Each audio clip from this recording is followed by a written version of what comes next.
Andy, first time in 4 years, his defense is not going to have Troy Dye on the field. Your thoughts on Isaac and the opportunity he has and filling in for him, and what can you say about the battle between Sewell and Drew Mathis as well? What's making that tough to decide? Isaac, starting off with Isaac, Isaac's done a tremendous job. Number one, in understanding that position, every single day being effective, helping run the defense from that position on the field, making his plays in the run game, in the pass game. We're really excited about, his opportunity to play that position. And then obviously, yes, to the field side with Drew and Noah battling out. They'll both play. They both do a good job. Obviously, they have their strengths, and we'll make sure we'll play to those. And as we continue to build, keep building on the weaknesses. But we're really excited about that core and the depth we have there.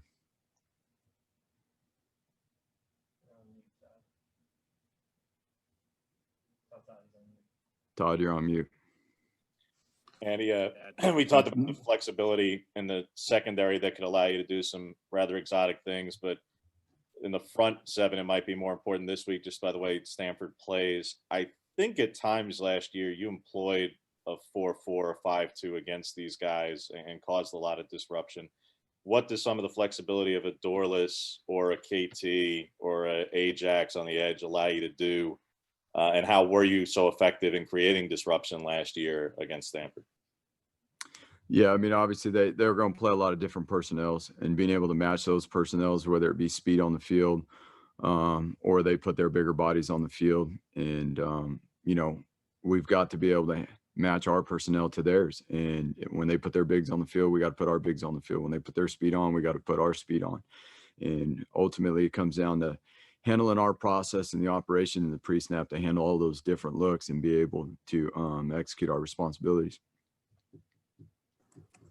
Eric Scopel, 247 Sports. And it probably wasn't the only one surprised to see KT atop the Sam depth chart. How long has that been in play? What kind of gives you the confidence he can do that? And how has that impacted his practice habits? He played that position at the end of last year as well. He got some snaps at that in the Rose Bowl. So he's been doing it since last year. Obviously, we feel good about the depth there with him and Ajax at that position there, and being able to again match the personnel that we're getting, from the offense. And he's done a really good job of it. Ryan Thorburn, the Register Guard.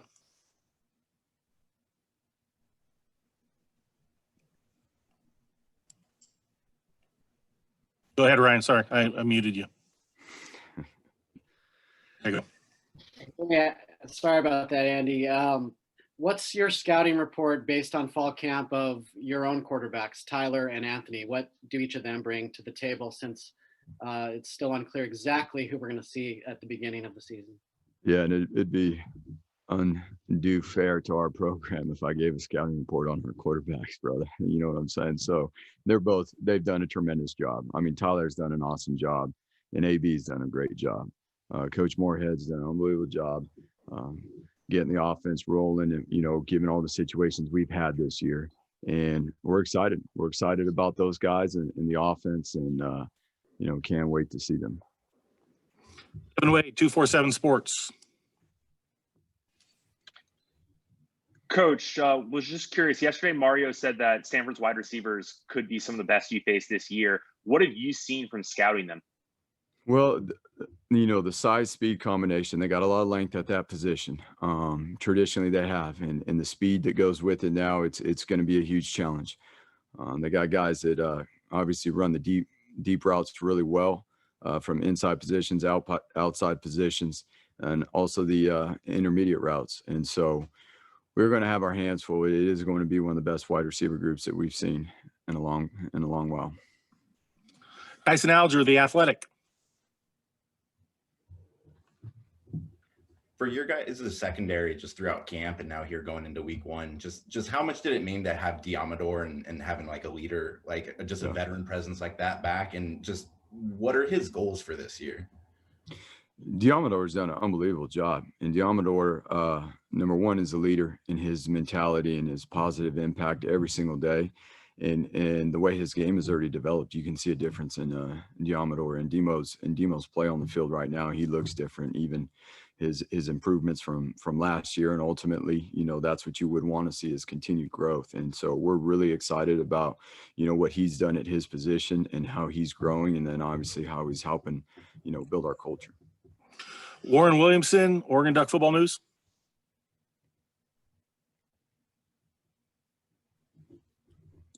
Sorry. Andy, I want to step away from football just for a moment. Election day, how important is it to you as mentors and coaches to talk to your young men about today's importance, voting, and how engaged have they been over these last few days about that process?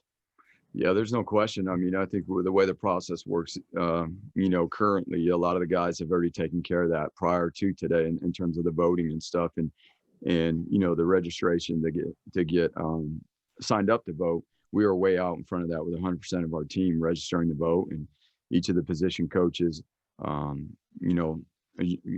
jumping out in front of that way back in the beginning of September, and checking with all our position groups and making sure guys were going through the necessary steps and understanding the steps and providing them. Our operations program here is provided our football team, student athletes with all the information they've needed, from registering to information on who they're voting for, whether it be, and we've even tried to, as the local levels, from where they're voting. Not everybody votes for the local level here. These young men come from all over the country. And so there's a lot of information that from the end of August to now that I believe our program's done a tremendous job putting together to help educate, the young men in this program to have an impact.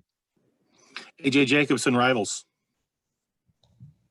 Coach, against Stanford, the middle of that defensive line could be just playing a crucial role. Talk about the nose tackle position with Jordan and Popo and the depth there and what you're seeing out of them in practice. Yeah, there's no doubt. I mean, those guys have played a ton of football for us. They understand what it takes. Number one, how to prepare and how to get yourself ready. Obviously, the game experience on the field. And another guy to add to that mix, too, is Christian. Christian Williams has had a really, really good camp. We're very excited about what he brings to the table as well. So, Jordan and Popo and Austin and those guys, they've done a tremendous job in this camp. They know what it needs to look like. They know what it needs to be like to prepare and what it's going to be like on game day. Bill Breaker, KWVA. I wanted to go back to that nickel position. Everyone's been raving about Jamal Hill, but Bennett Williams was the name that came up early in camp, and you've obviously coached Happel. Wanted to hear about the competition between Happel and Bennett, because we see an aura there. Yeah, no question. So, Bennett's done a nice job as well. I mean, Jamal, we're really excited about what he's doing at the nickel position, and continuing to grow as he gets more and more experience. And obviously Bennett helps us with the depth there. And we're really excited about what Bennett's doing there, and the more and more Bennett plays that position as well, that's going to give us two really, really good guys there. As, obviously Happel has the flexibility to play two positions to the field side there. James.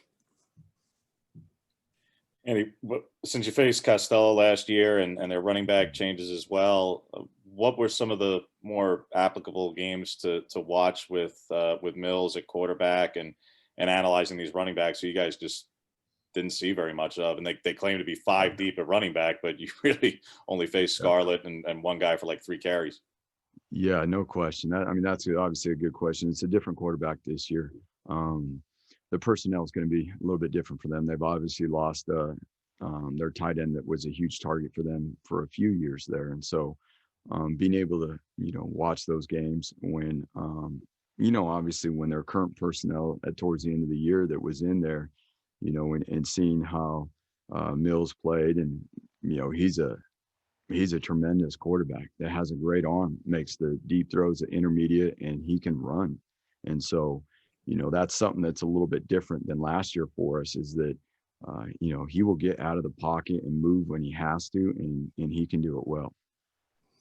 Eric Scopel.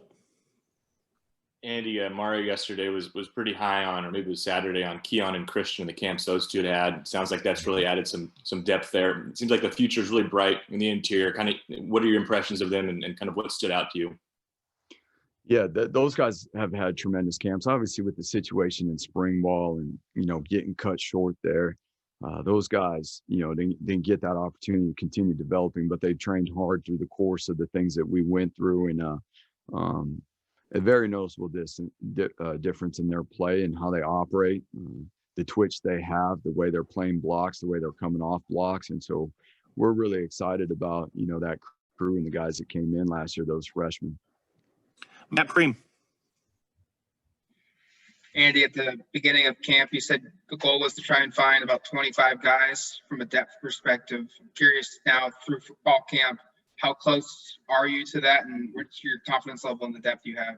Yeah, we have. We're there. We got to continue growing in some spots, but we definitely feel good about where we're at going into this week in our preparation and the guys we have. And obviously, again, we got to face a lot of personnel groups. So we got to have personnel groups that match, and we're confident with the guys within those groups. The two deeps we have going into the game, and obviously being able to grow forward. It doesn't stop here. We got to keep growing every practice, every week. Brian Thorburn.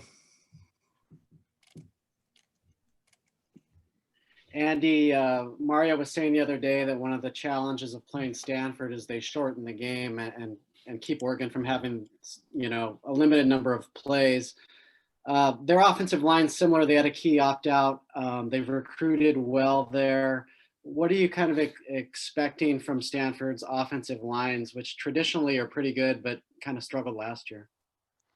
They're going to grow. They're going to be really physical this year.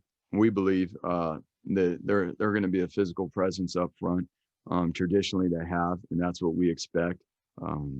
And so we're going to have to play tremendously well up front. We're going to have to really hone in on our techniques and make sure that we're doing everything we can to win our one-on-ones up front. And then obviously, they're very capable. They're athletic. That's they're a good screen team.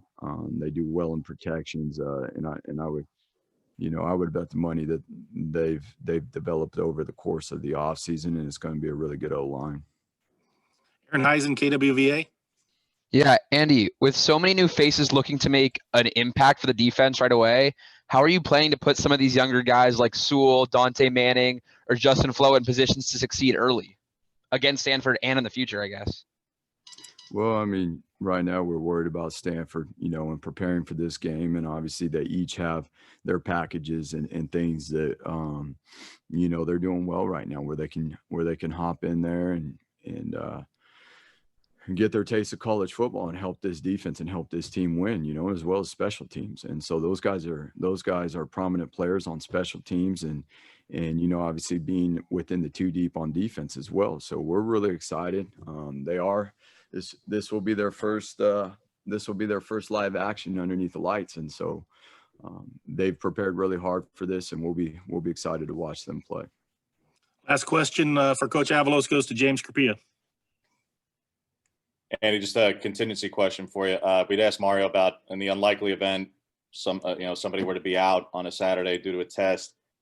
He said there's plans for the coaches. I understand, obviously, Joe's been a head coach before. Bobby's been a head coach before. They're going to be on the sidelines. But you're up in the box, and Keith was there with you last year. Nobody else has called the defense before. Can you share what the contingency is in the highly unlikely and let's all hope event that never happens, and you're unable to be there for some reason?